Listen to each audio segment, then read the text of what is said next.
It's a wet Friday morning. Good morning. Welcome to the morning news. This is the first bulletin of the day on TV3 right here on New Day. This bulletin is coming to you live from the news app here at Adesawe Kanda on Facebook. We're live on TV3 Ghana on DSTV. It's channel 279. My name is George Quinning. Top of the stories this hour.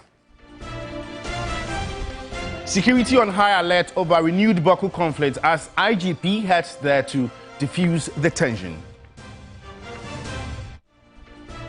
Minister for Trade, Agribusiness and Industry reveals government's plan to renegotiate terms with U.S. authorities over tariff impositions.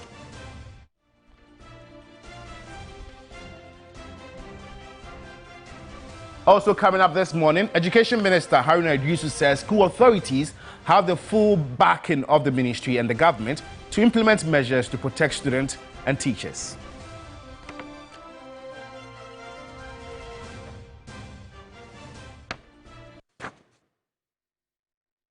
Well, we have details of these stories and many more coming up in the next 20 minutes if you spend your time with me. Also, get interactive with us. We're live on Facebook as TV3 Ghana. Let's begin from northern Ghana. As security personnel within the Bawku enclave in the Upper East region are on high alert following renewed clashes that led to the shooting of a security officer and the forcing of several properties. The youth of Kosok in Bawku in the Upper East region have called on the government to carry out an independent probe in the killings in Bawku by security agencies. Meanwhile, the Inspector General of Police, Christian Titeyonu, is leading a high-powered delegation to Bawku in an attempt to restore calm. And Upper East Regional Correspondent Senyola Castro reports that the IGP will engage key leaders in the area. I continue to speak to security agencies, security sources within the state security agencies who tell me that the IGP, yes, is indeed heading to the Upper East region, but he has yet to arrive. But then we get the sense that he's on the way because we see a lot more of police armored vehicle moving on highways towards the region, which shows that he is getting closer, even though he's yet to arrive. But then we understand that once he's in town, he will definitely be doing a lot more things, including paying a visit to those of the officers who have been shot and are currently being treated at the hospital. Also, we understand that he will pay a call on the Bawku Naba Abu Gragu Azoka. And also we understand that he will engage with the traditional authority and other stakeholders within the region to ensure and find lasting solutions to the conflict. That's what we know so far as far as this is concerned. Well, Castro will stay on the beat and finish us with updates in our subsequent bulletin. So make TV3 your one-stop shop for updates on the Bawku crisis. And our transport company, Kitech, has failed to comply with a presidential directive to reclaim portions of the Weija Ramsar site. During a tour of the area, the regional minister, Linda Oklu, directed the Weija Municipal Assembly to shut down the site. Meanwhile, unauthorized buildings at the Weija Ramsar site have been demolished. Stanley Newbleo reports.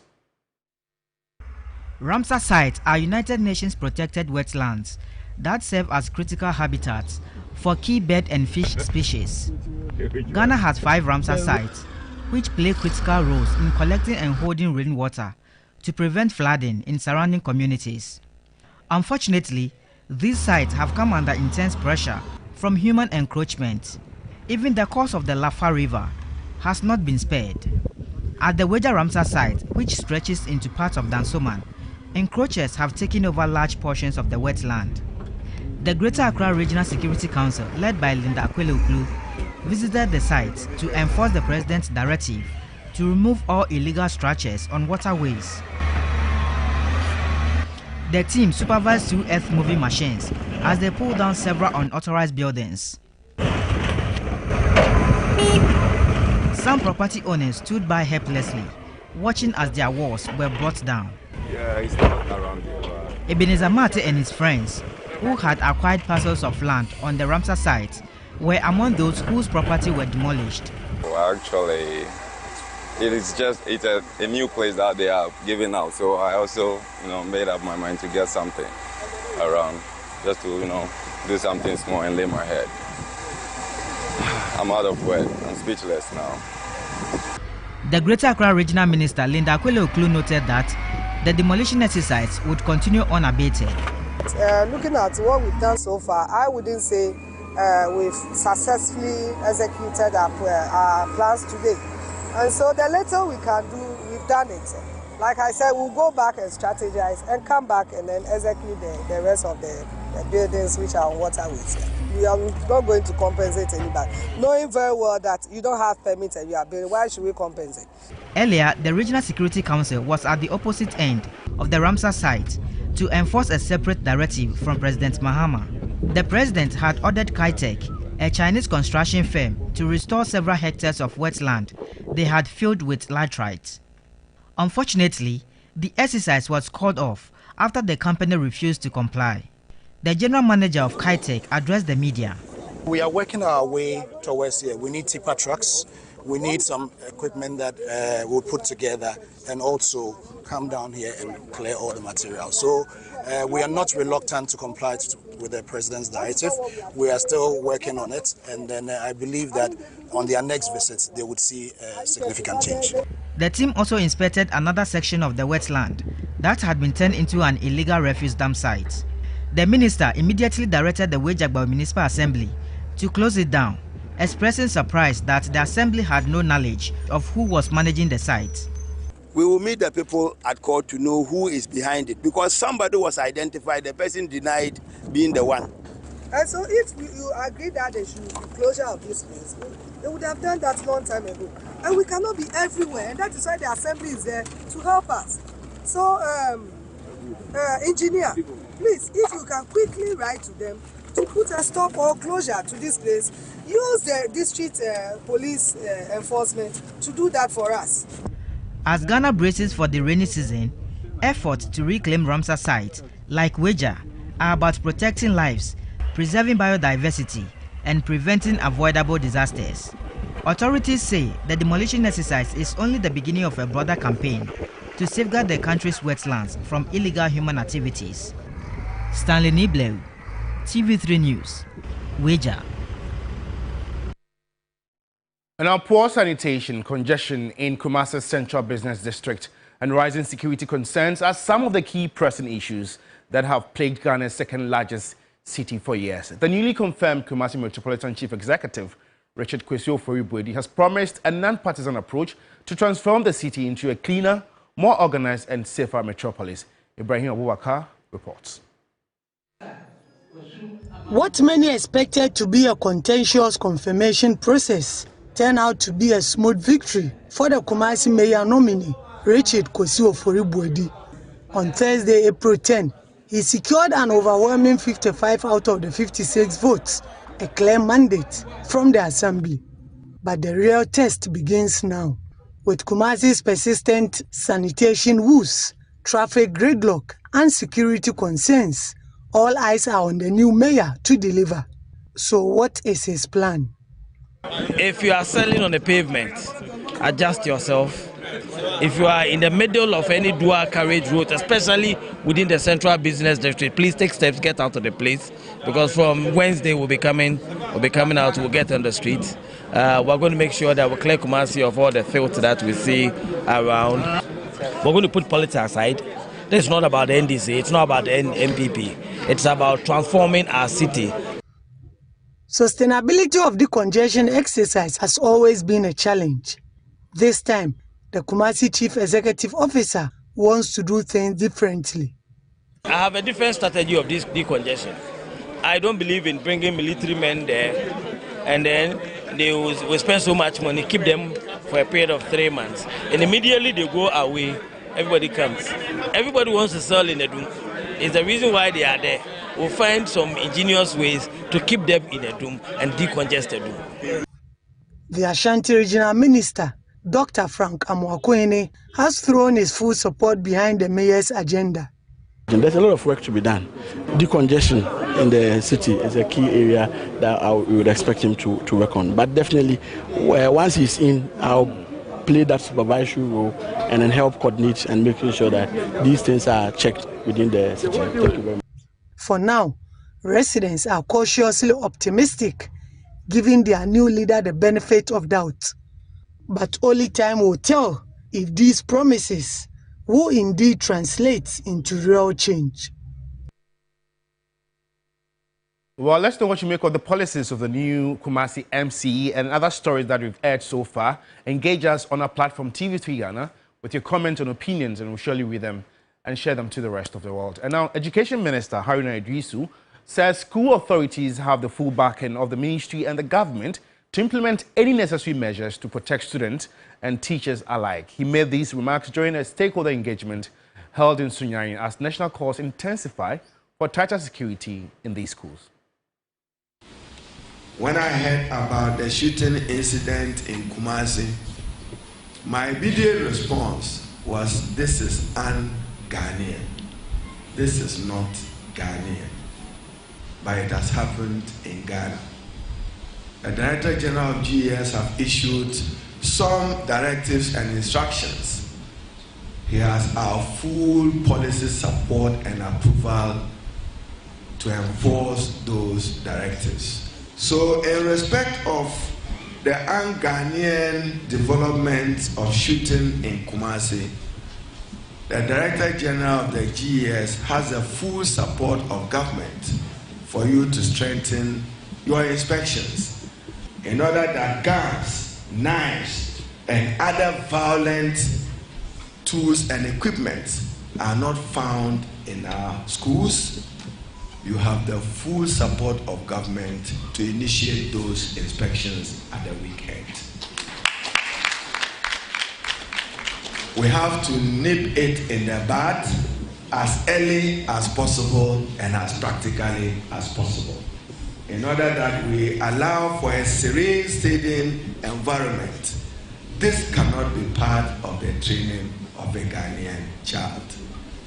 That is immoral. That is violent. That is not Ghanaian culture. So we expect that you will look at those issues. Meanwhile, General Secretary of NAT, Thomas Tanko Musa, says the call by the minister is a positive step in the right direction. He, however, says implementation of the existing rules has been a challenge. Take a listen. The minister made it clear. I mean, listening to what he listening to the tape that you just played, he said that we need to look at the whole issue as to how we can make it practically possible. What must be said has been said. So how this thing will be implemented is the issue now. Let us all remember, currently the Ghana Education Service has a code in place, and that particular code determines how the staff should behave, or the things that the staff must do and the things that they must not do. Let us all remember the code is an aspect of the corporate governance, and the key requirement of corporate governance is accountability. And so we all will have to sit down to see how best that what the minister has said, the aspect of the code that must be reviewed. Let us all look at it and we have it reviewed so that we can all be on the same page. Well, let's just still on education. The NDC's 2024 election campaign pledging to abolish the controversial double-track system in senior high schools left many wondering when. Well, the education minister has revealed a timeline, and the government is targeting the end of the policy by 2027.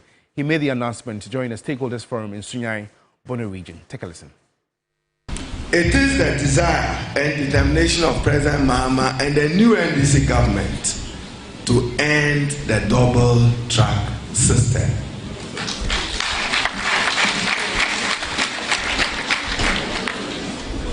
Your applause again manifests your disapproval of it because it affects the quality. Don't be afraid. Under this government, any member of CHAS, you can express yourself in a way that is fit, but in a manner which is polite. We will not take offense at all. All we ask for is that be polite in your constructive criticisms of government and its actors, including me, but in a manner that is civil and polite and respectful. We are working to revise curricula. An administrator of GET Fund again. If government is to succeed in ending the double track system, so probably I know that your board, I'm working with Mamle to get your board sworn in not later than Monday. You should have a board so that all expenditures are properly approved by your board, so that the minister is not confused as if I'm taking over the role of your board. I am not the board. I'm only responsible for government policy. But at least policy guidance that next year you should identify 1 or 2 child schools for major infrastructure investment. So we expect that next year into your formula. You should have a dedicated formula that looks into expanded accommodation, expanded classroom infrastructure for a number of child schools, so that you can increase your intake for purposes of supporting government to end the double track system. We expect that by end of year 2027, the double track system must be a thing of the past. And to those who think that we should heal double track system,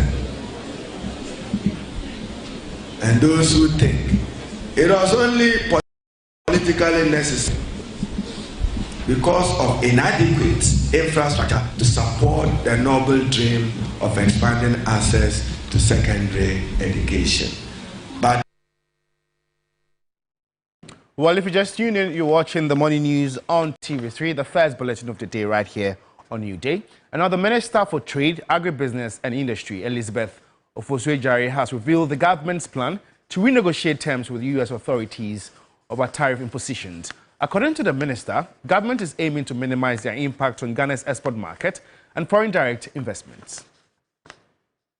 Speaking at a stakeholder engagement meeting, the Minister for Trade, Agribusiness and Industry, Elizabeth Weija, highlighted the government's plan to renegotiate terms with U.S. authorities and ensure minimal disruption to Ghana's export market. The initial imposition on 2nd April included Ghana in the list of countries with 10% baseline tariff, whilst other countries had a relatively higher tariff. The United States paused its earlier arrangement, which placed all its trading partners under a uniform 10% tariff for 90 days. This 90-day reprieve from the reciprocal tariff arrangement provides us with the opportunity to renegotiate terms for a potential reduction, and in my heart, 0%. The 90-day pause also provides us with the opportunity to assess the full impact of the tariff and adopt various strategies to mitigate the immediate impact on our trade and economy. According to her, while some Ghanaian exports are exempt from the tariff imposition, the directive could still have dire impact on foreign direct investments into Ghana. Some key Ghanaian exports, such as crude petroleum oils, bituminous mineral oils, and natural rubbers, are included in the list of products exempted from the 10% slab. The economic partnership between Ghana and the United States has been robust and multifaceted, with trade being a cornerstone of the relationship. Ghana is one of the leading recipients of U.S. foreign direct investment, FDI, in the sub-region, and this has played a significant role in driving economic growth and creating employment opportunities in Ghana. She added that the government is committed to implementing initiatives to boost production, increase access to markets, and offer practical solutions to this major problem. We are committed to implementing initiatives such as accelerated export development programs and rapid industrialization for jobs, as well as 24-hour economy policy to build economic resilience and to boost production and improve market access. U.S. President Donald Trump on Wednesday, April 9, paused higher tariffs for 90 days for most countries, a reversal in a trade war that sent markets reeling. His universal 10% levy for all countries except China remains in place, as does the 25% rate for all aluminium, steel, and cars entering the U.S. And now the Speaker of Parliament is awaiting an official request from the National Intelligence Bureau, which will grant access to the Assin South Member of Parliament, Reverend Johnny Timfojo, for interrogation on allegations of drug trafficking and money laundering linked to 2 aircrafts. The lawmaker held a meeting on Thursday, April 10, with the leadership of the Minority Caucus just a day after operatives attempted to arrest him at his Spintex residence in Accra.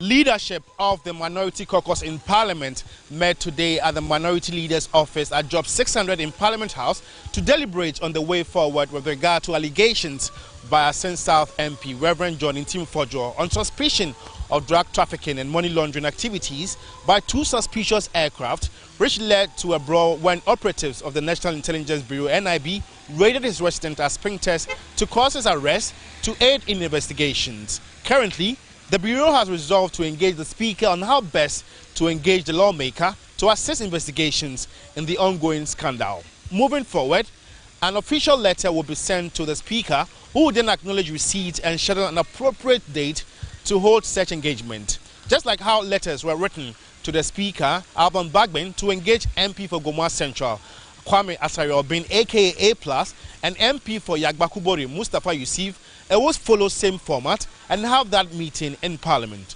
In a phone conversation with the lawmaker, Reverend John Fojo, he confirmed his readiness to cooperate with the Bureau and was certain such meeting is likely to take place after the Easter festivities.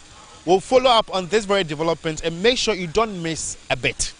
George Quenin, TV3 News, Parliament House, Accra. Yeah, so make TV3 your one-stop shop for all updates on the Fojo allegations and that of NIB. On that note, we end the morning news. For more news updates, you'd want to log on to our website, it's 3news.com. Also follow us on Instagram, tv3.ghana. Thanks for watching. It's always a pleasure coming your way. Good morning.